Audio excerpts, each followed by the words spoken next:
नमस्कार दोस्तों, मास्टर मंत्रा में आपका फिर से स्वागत है। आज की वीडियो में हम लोग एक दूसरे को गिफ्ट देने वाले प्रश्न और एक दूसरे से हाथ मिलाने वाले प्रश्नों को पढ़ेंगे।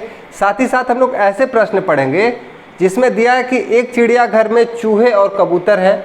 यदि सिरों की संख्या 90 है तथा पैरों की संख्या 224 है तो कबूतरों की कुल संख्या क्या होगी।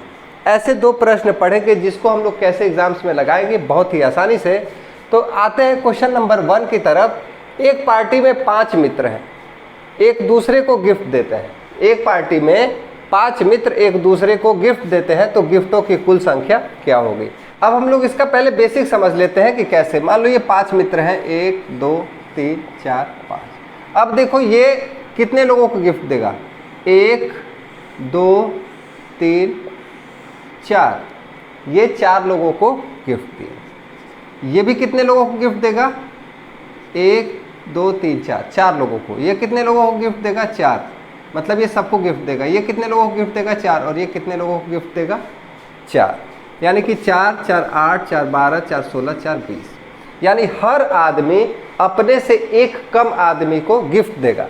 यानी 5 लोग हैं और पांचों लोग 4 लोगों को गिफ्ट दे रहे हैं तो कुल कितने गिफ्ट हो गए, 20। ठीक है। यानी कि अगर 2 लोग हैं तो पहला वाला आदमी दूसरे वाले को गिफ्ट देगा और दूसरा वाला पहले वाले को गिफ्ट देगा। यानी कि गिफ्ट का आदान प्रदान 2 बार होगा। तो हर आदमी एक लोगों को गिफ्ट दे रहा है। तो यहाँ पर हम देखेंगे कि जितने लोग गिफ्ट देते हैं उससे एक कम में गुणा कर दो। यानी कि अगर एक पार्टी में 5 लोग हैं तो गिफ्टों की संख्या कितनी हो जाएगी, 5 गुणे 5 में से 1 घटा दो, यानी 5 गुणे 4 बराबर 20। तो हमारा 20 उत्तर सही हो जाएगा। प्रश्न को थोड़ा सा हम लोग बदलेंगे और फिर देखेंगे कि क्या आता है उत्तर। अगर इसी पार्टी में 7 लोग रहते हैं, कितने लोग रहते हैं, 7 लोग। तो मैं चारों ऑप्शन बदल देता हूं।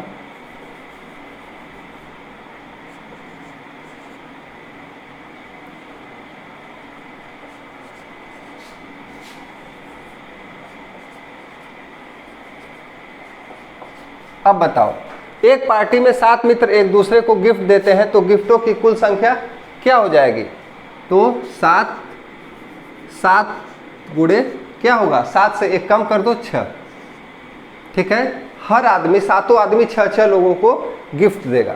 तो 7 6 का 6 7 42। हमारा ऑप्शन सी सही है। अब एक क्वेश्चन आप लगाएंगे कि अगर इसी पार्टी में 8 लोग रहते, क्वेश्चन है इसी पार्टी में 8 लोग रहते और एक दूसरे को गिफ्ट देते तो गिफ्टों की कुल संख्या क्या होती। इसको आप कमेंट बॉक्स में कमेंट करिए, आगे लिखिए गिफ्ट बराबर कितने हो जाए। एक पार्टी में अगर 8 लोग हैं और एक दूसरे को गिफ्ट देते हैं तो गिफ्ट्स की कुल संख्या क्या होगी, आप कमेंट बॉक्स में कमेंट करें। अगले क्वेश्चन की तरफ आते हैं। ये भी उसी से मिलता जुलता है लेकिन ये हाथ मिलाने वाला प्रश्न है। इसमें क्या करता है, जैसे एक आदमी, जैसे ये 3 लोग हैं, ये आदमी इससे हाथ मिलाया और ये आदमी इससे हाथ मिलाया, तो ये आदमी इससे वापस हाथ नहीं मिलाएगा। ये आदमी इससे वापस हाथ नहीं मिलाएगा क्योंकि हाथ मिलाने की प्रक्रिया 1 बार होती है और गिफ्ट देने की प्रक्रिया 2 बार होती है। अगर 2 लोग हैं तो पहला आदमी दूसरे को गिफ्ट देता है, दूसरा पहले को फिर गिफ्ट देता है, लेकिन हाथ एक ही बार मिलाया जाता है। तो ये अगर इससे हाथ मिला लिया है, फिर ये इससे हाथ मिला लिया है, तो ये वापस इससे हाथ नहीं मिलाएगा और ये भी वापस इससे हाथ दोबारा नहीं मिलाएगा, फिर ये दोनों आपस में हाथ मिला लिए। तो यहाँ पर देखेंगे कि अगर 3 लोग हैं तो हाथ मिलाने की प्रक्रिया कितनी बार हो रही है, 3 बार। ये जो होता है हाथ मिलाने की प्रक्रिया, ये गिफ्ट देने वाले प्रक्रिया के आधा होती है। कैसे, जैसे 3 लोग गिफ्ट देते थे तो 3 गुणे 2 इतनी बार गिफ्ट दिया जाता था और इसका आधा कर दो, 3 बार हाथ मिलाएंगे। ठीक है, जितनी बार गिफ्ट दिया जाता था उसी का आधा हाथ मिलाया जाता है, क्योंकि गिफ्ट 2 बार दिया जाता है और हाथ एक ही बार मिलाया जाता है। तो ऐसे एक पार्टी में 8 मित्र एक दूसरे से हाथ मिलाते हैं, तो मिलाए गए हाथों की कुल संख्या ज्ञात कीजिए। अब बताओ, 8 लोग हैं, 8 लोग एक दूसरे से हाथ मिलाते हैं, तो मिलाए गए हाथों की कुल संख्या क्या होगी? 8 गुणे 7/2, 4 से कट गया और 7 28, हमारा उत्तर आ गया 28। यानी कि एक पार्टी में अगर 8 लोग हैं तो 28 बार एक दूसरे से हाथ मिलाए। अब अगर ये रहते कितने, 6 लोग रहते तो एक दूसरे से कितनी बार हाथ मिलाते? तो 6 लोग रहते तो 6 गुणे 5/2, ठीक, 6 गुणे 5। यानी कि अगर गिफ्ट देने की बात रहती तो एक दूसरे को 30 गिफ्ट देते, लेकिन हाथ मिलाने वाला आधा हो जाता है, तो 30 का आधा 15, ठीक है। तो अब क्वेश्चन मैं दे रहा हूं कि एक पार्टी में अगर 11 लोग हैं, 11 मित्र एक दूसरे से हाथ मिलाते हैं, तो हाथ मिलाए गए हाथों की कुल संख्या बताइए।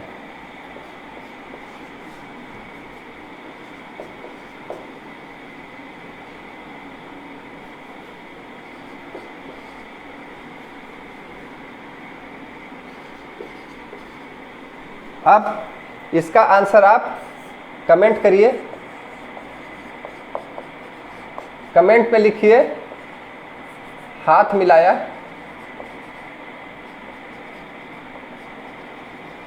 और इसका ऑप्शन क्या है या फिर आंसर यहां पर आप कमेंट करेंगे।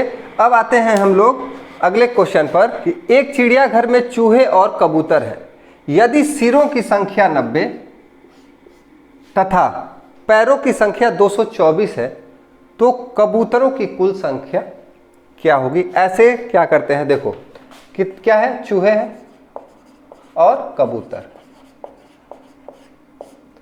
दोनों को अगर सिरों की संख्या देखी जाए तो सिरों की संख्या कितनी है? 90। यानी कि अगर दोनों को जोड़ दिया जाए तो 90 आ जाएगा, और इनके पैरों को जोड़ दिया जाए, पैरों को जोड़ दिया जाए तो ये कितना आएगा? 224।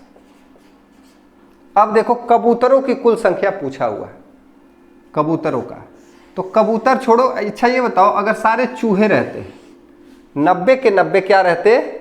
चूहे रहते। इसमें क्या करेंगे कि जो ज़्यादा पैर वाले हैं या ज़्यादा वैल्यू वाले हैं उसको उठाते हैं और वहाँ से हम लोग वैल्यू निकालते हैं। अब देखो चूहे के पैर कबूतर से होते हैं ज़्यादा, यहाँ से हम लोग वैल्यू निकालेंगे। अगर मान लो सभी के सभी चूहे रहते, 90 के 90 चूहे रहते, तो कुल कितने पैर हो जाते? 90 गुणे इसके 4 पैर होते हैं। सारे अगर चूहे रहते तो कितने पैर हो जाते हैं? 360, 9 चौके 36, लेकिन पैर हो रहे हैं 224। कितने का अंतर आ रहा है? 224 इसमें से घटा दो, ये हो गया 6 और ये हो गया 3 और ये हो गया 1।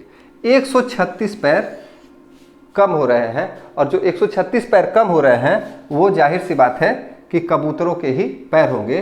तो 136 में अगर हम 2 से भाग दे दें, क्योंकि कबूतर के 2 पैर होते हैं, तो ये हो जाएगा 2 छक्का 12, 1 16, 2 8 16, 68 कबूतर।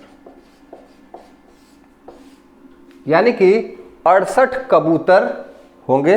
68 अगर हमारा ऑप्शन होगा तो क्या होगा? यही सही होगा। तो उम्मीद करता हूं कि ये प्रश्न आपकी समझ में आया होगा। देखो ज़्यादा पैर वाले क्या है? चूहे।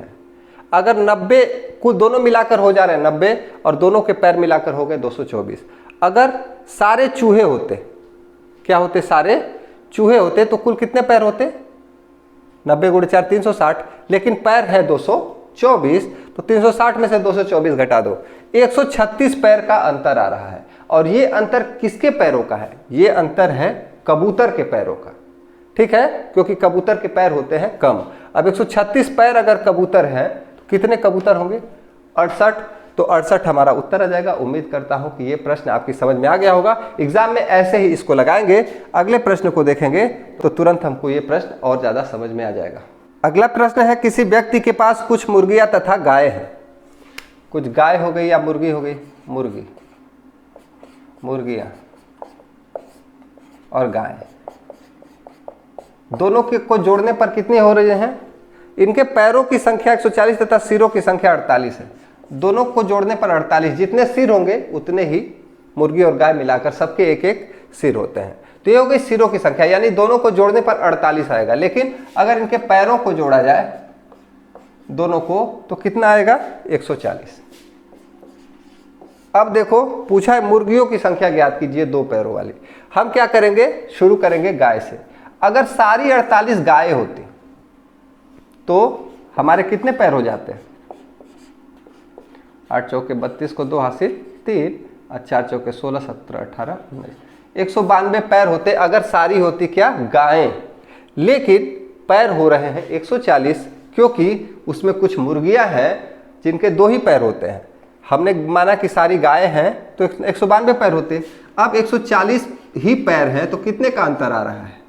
अंतर आ जाएगा ये 5, अंतर आ जाएगा ये 2 और ये 5, 52 का अंतर आ रहा है। और ये अंतर किसका है? ये अंतर किसके कारण है? मुर्गियों के कारण। 52 पैर मुर्गियों के कारण अंतर है। 52 कितनी मुर्गियों के पैर होंगे? 2 दूनी 4, 2 छक्का 12, 26 मुर्गियां, यानी कि 26 मुर्गियां हैं। तो उम्मीद करता हूं कि सभी प्रश्न आपको समझ में आए होंगे, अच्छे लगे होंगे। वीडियो जरा से भी अच्छी लगी, हेल्पफुल लगी तो वीडियो को लाइक करें। और ऐसे ही और सारे वीडियोस रोज रोज इस चैनल पर आते रहते हैं, तो चैनल को अभी सब्सक्राइब करें। मिलते हैं अगले वीडियो में, तब तक अपना ख्याल रखें। और जो 2 प्रश्न थे कमेंट बॉक्स में जरूर कमेंट करें ताकि समझ में आए कि आपको कितना समझ में आया। Thank you, tata, bye bye.